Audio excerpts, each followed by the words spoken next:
تمام حضرات درود پاک پڑھ لیجئے۔ اللہم صلی علی محمد وعلی آل محمد کما صلیت علی ابراہیم وعلی آل ابراہیم انکا حمید مجید۔ اللہم بارک علی محمد وعلی آل محمد کما بارکت علی ابراہیم وعلی آل ابراہیم انکا حمید مجید۔ تیری خود ستائیوں نے تجھے کھو دیا ہے اتنا، تیری خود ستائیوں نے تجھے کھو دیا ہے اتنا، نہ صنم ہی تجھ سے خوش ہے نہ خدائی تجھ سے راضی۔ تیری خود ستائیوں نے تجھے کھو دیا ہے اتنا، نہ صنم ہی تجھ سے خوش ہے نہ خدائی تجھ سے راضی۔ تیرے مہرے پٹ رہے ہیں تجھے مات ہو رہی ہے، تیرے مہرے پٹ رہے ہیں تجھے مات ہو رہی ہے، ذرا رخ پلٹ لے ناداں تیرے ہاتھ میں ہے بازی۔ اللہ کے پیارے نبی حضرت محمد رسول اللہ صلی اللہ تعالیٰ علیہ وسلم کی ذات گرامی نے جو دین ہمیں عطا فرمایا ہے، یہ تمام نقطوں کے لحاظ سے مکمل ہے۔ آج کل اکثر لوگ ایسے ہیں جو ظاہری طور پر بہت خوش نظر آتے ہیں، اپنے چہرے سے خد و خال کے ساتھ، لباس کے ساتھ لوگوں کے سامنے بن ٹھن کر رہتے ہیں، لیکن اندرونی طور پر ٹوٹے ہوئے ہیں۔ روح جو ہے وہ زخمی، دنیا کے سامنے تو ایسا محسوس ہوتا ہے کہ جیسے ان کو کوئی غم نہیں ہے، کوئی تکلیف نہیں ہے، لیکن جو ان کی اندرونی زندگی ہے وہ بڑی بے چینی میں گزر رہی ہے، اور وہ اپنے آپ سے مطمئن نہیں ہے، تسلی نہیں ہے ان کو۔ اب چاہے وہ عمر کے کسی بھی حصے سے گزر رہے ہوں، ان کے قلوب جو ہیں وہ بری طرح زخمی ہو چکے ہیں۔ کچھ ایسے داغ ہیں جو دل پر لگنے کے بعد دل کو بے چین رکھتے ہیں اور سکون نہیں ہے۔ حتیٰ کہ اگر کوئی بیماری لگ جاتی ہے تو ڈاکٹر اگر کہتا ہے کہ یہ دوا آپ کو دن میں 3 بار کھانی ہے، تو ہم ایک دوا کی 3 جگہ پیکنگ کرواتے ہیں کہ بھئی ایک تو گھر پہ رہے، ایک گاڑی میں رہے، ایک میں اپنے آفس میں رکھ لوں تاکہ یہ کسی بھی ایک وقت میں مس نہ ہو جائے، تاکہ میرے جسم کو کوئی روگ جو ہے وہ بڑھ نہ جائے، اس کا خاتمہ ہو جانا چاہیے۔ لیکن روح کا جو روگ ہے اس کی طرف متوجہ نہیں ہے۔ اچھا، متوجہ نہ ہونے کی وجہ سے سب کچھ ہے ہمارے پاس، اچھی صحت بھی ہے، دولت بھی ہے، گھر بھی ہے، بیوی بھی ہیں، بچے بھی ہیں، سب کچھ ہے، لیکن اس کے باوجود مزاج میں اکڑ پن ہے، مزاج میں اکتاہٹ ہے، مزاج میں بے چینی ہے۔ رات کو جب ہم بستر پر سوتے ہیں نا تو صبح کو ہونا تو یہ چاہیے جب بندہ اٹھے تو بہت زیادہ فریش ہو، اور جب بندہ اٹھے تو اس کو ایسا لگے کہ تھکاوٹ اتر گئی ہو، لیکن اب جب بندہ صبح کو اٹھتا ہے تو اسے ایسے لگتا ہے جیسے میں پہلے سے زیادہ تھک گیا ہوں۔ ساری رات دماغ جو ہے وہ چلتا رہتا ہے، بندہ کا جسم سو جاتا ہے، دماغ چلتا رہتا ہے۔ پیارے نبی حضرت محمد رسول اللہ صلی اللہ علیہ وسلم نے انسانوں کی روح کی علاج بھی فرمایا۔ بخاری شریف میں امام مسلم نے جو سب سے پہلی حدیث کروڑاں احادیث میں سے سب سے پہلے جس حدیث کو قلم بند کیا اور جسے یہ انہوں نے سمجھا کہ یہ بخاری کی زینت ہونی چاہیے، پہلے صفحے پر جس حدیث کا ذکر ہونا چاہیے، حالانکہ تمام احادیث تو ہیں ہمارے ایمان کا حصہ ہیں،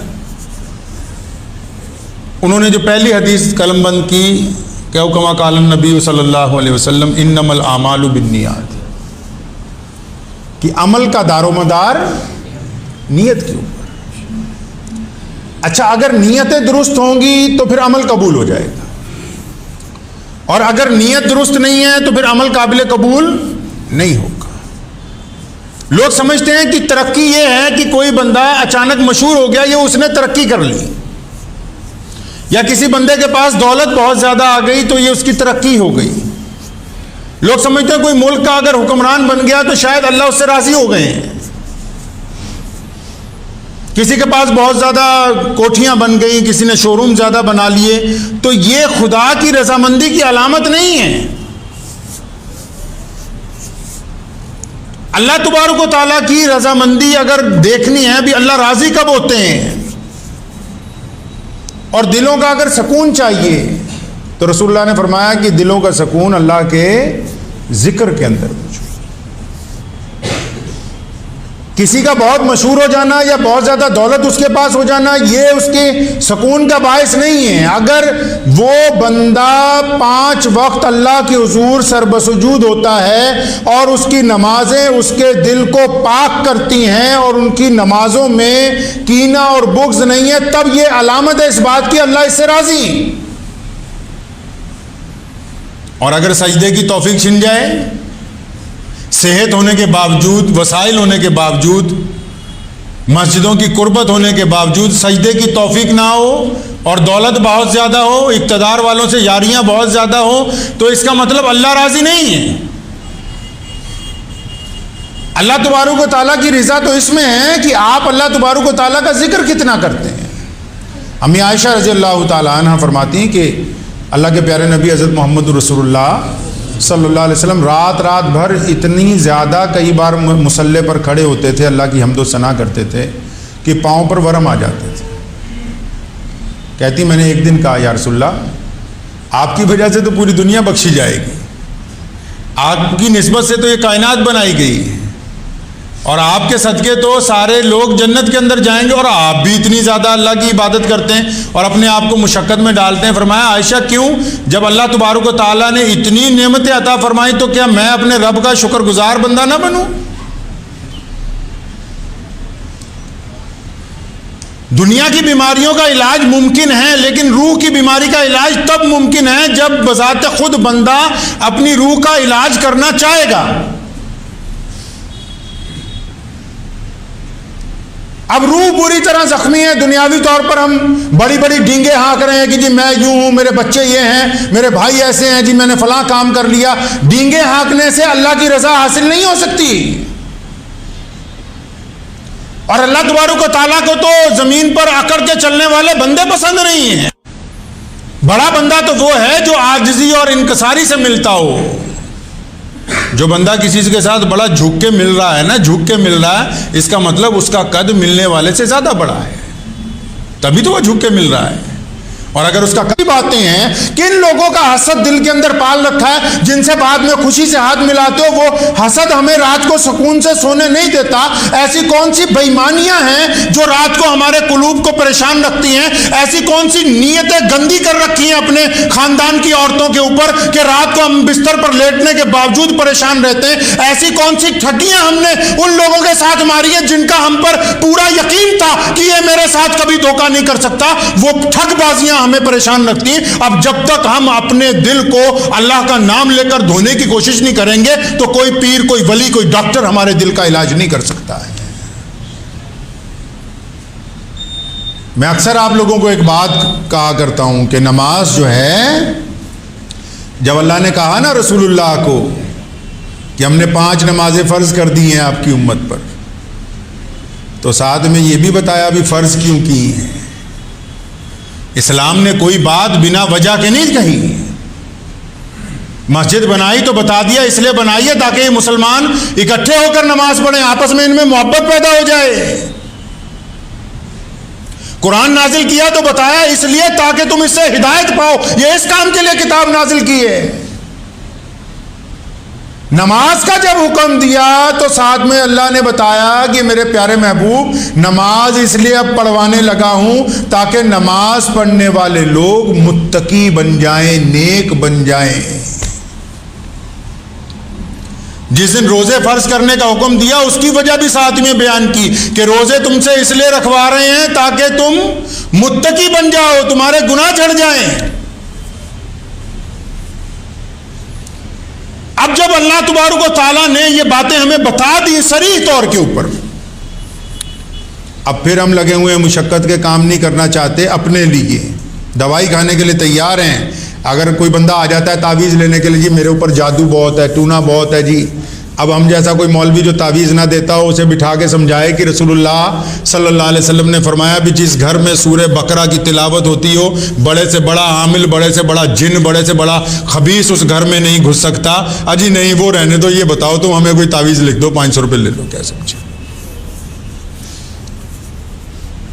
جب بذات خود ہی بندہ تیار نہیں ہے اپنے اوپر محنت کرنے کے لیے۔ سجدہ ہم اگر 5 وقت کر رہے ہیں، ایسی روحیں بھی ہیں جو 5 وقت اللہ تعالیٰ کے حضور سجدہ تو کر رہی، سجدے میں لطف نہیں آ رہا ہے۔ لطف کیوں نہیں آ رہا ہے جی؟ کیونکہ روح زخمی ہے۔ حضرت حنظلہ رضی اللہ تعالیٰ عنہ ایک دن اپنے گھر سے نکلے شور مچاتے ہوئے کہ میں منافق ہو گیا ہوں، اللہ مجھ پہ رحم کرے۔ سیدنا ابو بکر راستے میں مل گئے، پوچھا کیا بات ہے بھائی، اتنا پریشان ہے تو زور زور سے بولتا آ رہا ہے؟ فرمایا ابو بکر آپ ہمارے بھائی ہیں بڑے، میں بڑا پریشان ہوں، مجھے اپنے دل پہ شک ہو گیا، مجھے اپنے دل کے اوپر شک ہو گیا ہے۔ یہ کیا بات ہے، بات تو بتا کرے۔ جب میں رسول اللہ صلی اللہ علیہ وسلم کے پاس ہوتا ہوں تو میرا دل چاہتا ہے کہ تمام نیک اعمال کروں، قرآن پاک پڑھوں، سجدے لمبے لمبے کروں۔ اپنے گھر جاتا ہوں، دنیاوی کاموں میں لگتا ہوں تو وہ والی یاد جو حکم والی ہے تھوڑی دھیمی پڑ جاتی ہے، تو مجھے ایسے لگا جیسے میرا دل 2 جگہ ہو گیا ہے۔ سیدنا ابو بکر صدیق رضی اللہ تعالیٰ عنہ سب سے بڑے مسلمان ہیں کائنات میں، فرمایا چلو چلو یہ تو بہتوں کا مسئلہ حل ہو جائے گا آج تیرے بہانے۔ سیدھا رسول کریم صلی اللہ علیہ وسلم کے پاس تشریف لے گئے، اللہ کے رسول صلی اللہ علیہ وسلم کو جا کے ان کی پریشانی بتائی۔ رسول اللہ صلی اللہ علیہ وسلم مسکرائے، فرمایا حنظلہ یہ جو دل میں احساس پیدا ہو گیا نا، یہی ایمان کی علامت ہے کہ اب دل زندہ ہے۔ اگر احساس مر گیا تو پھر ایمان ختم ہو گیا دل میں سے۔ یہ جو آپ میں احساس پیدا ہوا اس بات کا کہ میں اپنی طبیعت میں فرق محسوس کرتا ہوں، اور آپ اس کوشش میں لگ گئے کہ راہ العالمین میں منافق تو نہیں ہو گیا، میں چاہتا ہوں کہ میں ایمان والا رہوں، میں چاہتا ہوں میں مومن رہوں، تو یہ جو احساس بیدار ہوا ہے آپ کے اندر، یہ احساس ہی ہے جو آپ کو اللہ کی قربت عطا کرے گا، یہ احساس ہی ہے جو نماز میں لذت پیدا کرے گا، یہی احساس آپ کو حرام کھانے سے روکے گا، یہی احساس آپ کو بددیانتی سے روکے گا، یہی وہ احساس ہے جو آپ کو زنا سے روکے گا، یہی وہ احساس ہے جو غریب کی مدد کرنے کی ترغیب دے گا۔ اگر احساس مر گیا تو اس کا مطلب اس روح کا اب علاج نہیں ہو سکتا، کیونکہ اگر ضمیر مر جائے تو پھر بندہ چلتا پھرتا رہے، اس کا کوئی فائدہ ہونے والا نہیں ہے۔ اگر میں اس لیے جمعے کی نماز پڑھنے آؤں کہ میرے پڑوسی یا میرے یار دوست یہ نہ کہنے لگیں کہ یار تو جمعہ بھی نہیں پڑھتا ہے، تو پھر وہ جمعہ جو ہے ان لوگوں کے لیے جن کی شرم میں پڑھا جا رہا ہے۔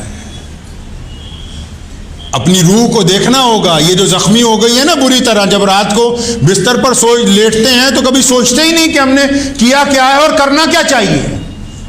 عبداللہ ابن مبارک کا جب انتقال ہونے لگا نا، والدہ زندہ تھی، بیوی پاس میں بیٹھی ہوئی تھی، بیوی نے ہاتھ پکڑا، رونے لگی، کہنے دیکھو تمہارا آخری وقت آ گیا، میں بہت دکھی ہوں۔ فرما تجھے کس بات کا دکھ ہے؟ کہنے لگی آپ میرے سردار ہیں، میرے شوہر ہیں، جب تک آپ زندہ ہیں میری چودراہٹ باقی رہے گی، تیرے مرنے کے بعد مجھے کس نے پوچھنا ہے؟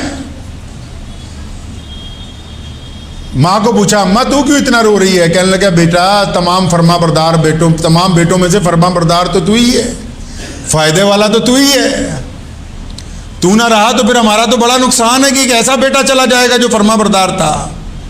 بچے قریب کھڑے ہوئے رو رہے تھے، ان کو بلایا، پوچھا تم کیوں رو رہے ہو؟ کہنے لگا ابا جی تمہارے دم سے ہی تو ہماری شہرت ہے، تمہارے دم سے ہی تو ہم چل پھر رہے ہیں، تمہارے دم سے کھا پی رہے ہیں۔ رونے لگے۔ فرمایا اچھا تم سب کو عبداللہ بن مبارک اپنے اپنے مطلب کے لیے یاد ہے، میرے لیے تو کوئی بھی نہیں رو رہا، میں تو اس فکر میں ہوں کہ میرے ساتھ آگے جا کے کیا ہو۔ روح اس حد تک زخمی ہے کہ اگر کسی کا اپنا کوئی مر جاتا اپنے ہاتھ لگاتے ہوئے ڈرتے ہیں۔ اگر روح زندہ ہے، محمد الرسول اللہ نے دنیا کی روح کو ہی تو زندہ کیا۔ اسلام سے آنے سے پہلے مردہ روحیں اس بات کو کہتی تھی کہ دنیا میں صرف سرمایہ دار انسان ہے، غریب بندہ انسانیت کے دائرے میں نہیں آتا ہے۔ رسول کریم صلی اللہ علیہ وسلم سے پہلے لوگ یہ کہتے تھے کہ جو صرف چودھری ہیں بس ان کو ہی جینے کا حق ہے، باقی لوگوں کو جینے کا حق نہیں ہے۔ غریب کو ہمارے ساتھ بیٹھ کے کھانے کا حق نہیں ہے، غریب کو ہمارے ساتھ عبادت کرنے کا حق نہیں ہے، غریب کو ہمارے کنویں سے پانی پینے کا حق نہیں ہے۔ رسول اللہ نے لوگوں کی ان زخمی روحوں کو، مردہ روحوں کو زندگی تو عطا کی ہے۔ آپ اندازہ لگائیں، اگر اب ہم نے بھی اپنی روح کو زندہ کرنا ہے تو ہمیں رسول کریم صلی اللہ علیہ وسلم کے طریقے کو پکڑنا ہوگا، مصلی کو وقت دینا ہوگا، ان سجدوں کو وقت دینا ہوگا۔ رسول اللہ صلی اللہ علیہ وسلم سے زیادہ مصروف کوئی نہیں کائنات میں۔ کبھی آپ نے اس اندازے میں سوچا کہ رسول اللہ صلی اللہ علیہ وسلم سے زیادہ کوئی بیزی نہیں تھا؟ صرف 23 سال کی زندگی میں پوری کائنات کا سب سے بڑا مذہب عطا کیا، 23 سال کی زندگی میں ہر رنگ اور نسل کے لوگوں کو زندگی عطا کی، 23 سال کی زندگی میں قرآن پاک عطا کیا، 23 سال کی زندگی کی بدولت آج پوری دنیا کے ہر مقام پر مسجدیں آباد ہیں۔ صرف 23 سالہ زندگی کو دیکھ کر آج 1 ارب 26 کروڑ لوگ جو ہیں کلمہ لا الہ الا اللہ محمد رسول اللہ پڑھتے ہیں۔ اب اندازہ لگاؤ رسول اللہ کتنے مصروف ہوں گے کہ صرف 23 سال میں جس ذات نے اتنے بڑے کام کیے، اس کے باوجود، مصروفیت کے باوجود، انس فرماتے ہیں رضی اللہ تعالیٰ عنہ کہ ایک جنگ کے موقع پر میں نے دیکھا کہ حضور صلی اللہ علیہ وسلم کو میں دیکھ رہا تھا، تمام لوگ اپنے اپنے کاموں میں لگے ہوئے تھے، تو آپ صلی اللہ علیہ وسلم کی نفل پڑھنے کا وقت ہوا تو گھوڑے پر ہی کالی کملی والے نے نیت باندھ لی۔ اگر آپ اپنی روح کو، زخمی روح کو اچھا کرنا چاہتے ہیں تو اللہ کا ذکر کریں، اللہ کا ذکر کریں۔ اگر آپ زخمی روح کو ٹھیک کرنا چاہتے ہیں، اگر آپ چاہتے ہیں کہ آپ کے دل کو سکون ملے، مجھے پتہ ہے کہ دوسروں کی دشمنیاں بلانی ذرا مشکل کام ہے، جو لوگ ہم سے حسد کرتے ہیں ان کو نظر انداز کرنا بھی مشکل کام ہے، جو آپ کو برباد کرنا چاہتے ہیں ان کی سازشوں کو احاطے میں لانا بھی مشکل کام ہے، لیکن نہیں، جب آپ اللہ کی ذات پر توکل کریں گے، جب آپ اللہ تبارک و تعالیٰ کی ذات پر توکل کر کے اپنے دل کو پاک کریں گے کہ الہ العالمین میں اپنے کسی بھائی کا دشمن نہیں ہوں، میں کسی اپنے کے لیے بد دعا نہیں کرتا ہوں، میں کسی اپنے تک پہنچنے والے کو خالی ہاتھ لوٹانے کے لیے تیار نہیں ہوں، مولا کریم آپ مجھ پر کرم فرما دے۔ اگر آپ یہ سمجھیں، امام سیوطی رحمۃ اللہ علیہ اور مولانا عبداللہ رفاعی رحمۃ اللہ علیہ ایسے بزرگ گزرے ہیں، روضہ رسول صلی اللہ علیہ وسلم پر جاتے تھے نا، اور جا کر کہتے تھے السلام علیکم یا رسول اللہ، تو خدا کی قسم اس وقت کے شاہدین اس بات کو باقاعدہ اعلان کرتے ہیں کہ جب ان بزرگوں نے آ کر روضہ مبارک پر کہا نا السلام علیکم یا رسول اللہ، تو روضہ مبارک سے آواز آتی تھی وعلیکم السلام ورحمۃ اللہ۔ کیوں؟ کسی نے پوچھا حضرت یہ اتنا بڑا مقام کیسے مل گیا؟ فرمایا میں نے رسول اللہ کی ایک حدیث پڑھی، اللہ تعالیٰ فرمانے لگے، رسول اللہ صلی اللہ علیہ وسلم نے کہا، اللہ تعالیٰ نے بھی کہا کہ ہم نے آپ کو سب سے اعلیٰ امت بنایا۔ کس کو؟ دین اسلام کے ماننے والوں کو رسول اللہ کی امت کو کیا بنا دیا؟ سب سے اعلیٰ امت ہے۔ فرمایا جب میں نماز کے لیے کھڑا ہوتا ہوں جماعت میں، اور ہمیشہ جو میرے دائیں بائیں ہوتے ہیں، میں ساری زندگی آج تک میں یہی سوچتا آیا کہ الہ العالمین یہ جو میرے دائیں بائیں والے ہیں یہ تو مجھ سے بڑے افضل مسلمان ہیں۔ کسی عام مسلمان کو بھی اپنے سے اعلیٰ نہیں سمجھا کبھی، وقت کے امام نے، وقت کے بہت بڑے محدث نے کسی عام مسلمان کو بھی اپنے سے اعلیٰ نہیں سمجھا۔ ساری زندگی اسی بات کو ذہن میں رکھا کہ الہی یہ جو اور لوگ نماز پڑھ رہے ہیں میں تو ان سب سے زیادہ گنہگار ہوں۔ تو اگر ہمارے ذہن میں تو یہ ہوتی ہے کہ نہیں جی ہم جو ہمارے ساتھ کھڑے ہوئے ہیں نہیں ان کو تو نماز پڑھنی نہیں آتی، ہم سکھائیں گے ان کو نماز پڑھنی۔ بعض اوقات تو کئی لوگ سلام پھیرتے ہی دوسرے کو ٹوکتے ہیں کہ تو نے یہ نہیں کیا، تو نے، جن کی اپنی نہیں ہوتی وہ دوسروں کی قبول کروانا چاہتے ہیں، جن کو اپنے لیے اپنا مسئلہ نہیں پتا وہ دوسروں پر فتوے ڈال رہے ہیں۔ جب تک آپ دوسروں کو اسلام کا پابند کرنا چاہیں گے آپ اسلام کے پابند نہیں ہو سکتے ہیں۔ پہلے آپ اپنے ضمیر کو، آپ اپنے وجود کو، آپ اپنے کردار کو، اپنی زبان کو، اپنی آنکھوں کو، اپنے لب و لہجے کو اور اپنے معاملات کو اسلام کا پابند کریں گے تو پھر آپ کو دوسرے کو کہنے کی ضرورت نہیں پڑے گی، وہ آپ کو دیکھ کر اسلام کے پابند بنے گے۔ آپ کس چکر کے اندر پڑ گئے کہ جی فلاں کو فتویٰ سمجھائیں گے، فلاں کو بتائیں گے کہ رفع دین کرنی ہے یا نہیں کرنی، فلاں کو بتائیں گے۔